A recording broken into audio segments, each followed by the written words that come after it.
Here's a question we're not encouraged to ask very often. After every major political decision, who made money and who paid the price?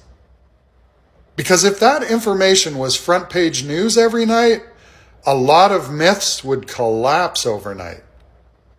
There's a reason stories like that don't lead the evening news.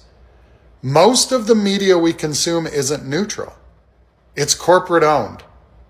And corporate owned media has a built-in conflict.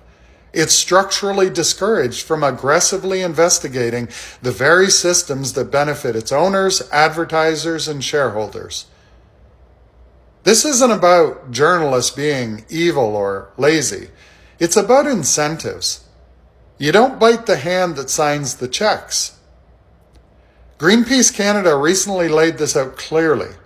Our governing and financial systems have been captured, and corporate-owned media does very little to expose that capture, because it would mean exposing its own bosses. When wealth concentrates at the top, power follows. Always has. And once that concentration reaches a tipping point, a pattern kicks in. One we've seen over and over in history. Privatization, monopolization, weakening democratic oversight, shifting taxes off the wealthy and onto everyone else. This isn't accidental. It's a feedback loop. The more wealth is hoarded at the top, the more influence that wealth buys.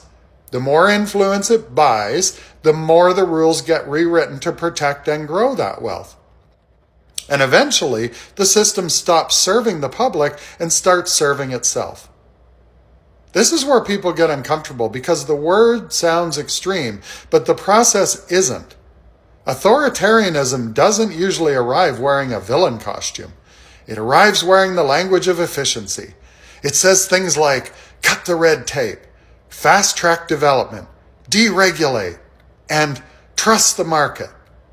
But what those phrases often mean in practice is less public oversight, fewer protections, and more power concentrated in fewer hands. And once that happens, democracy becomes decorative. Elections still happen, sure, and institutions still exist, but real power lives somewhere else. You've probably heard certain politicians talk about a golden age, usually the post-war decades, and frame it as proof that unregulated capitalism works. But that era didn't happen because governments got out of the way. It happened because governments got in the way of wealth hoarding.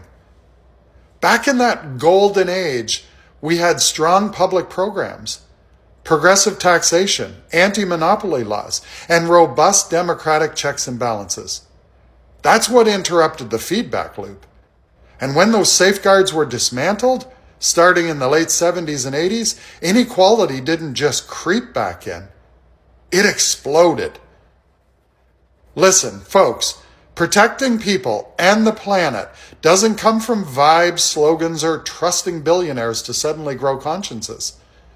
It comes from structural guardrails, publicly funded services, breaking up monopolies, restoring progressive taxation, strengthening democratic oversight instead of bypassing it. And if corporate media spent half as much time asking who profits as it does asking how fast can we grow, we'd be having very different conversations. Because history isn't a mystery, it's a pattern. And patterns only change when we interrupt them. Peace out. And if you're not already following me, you should. It's going to be a ride.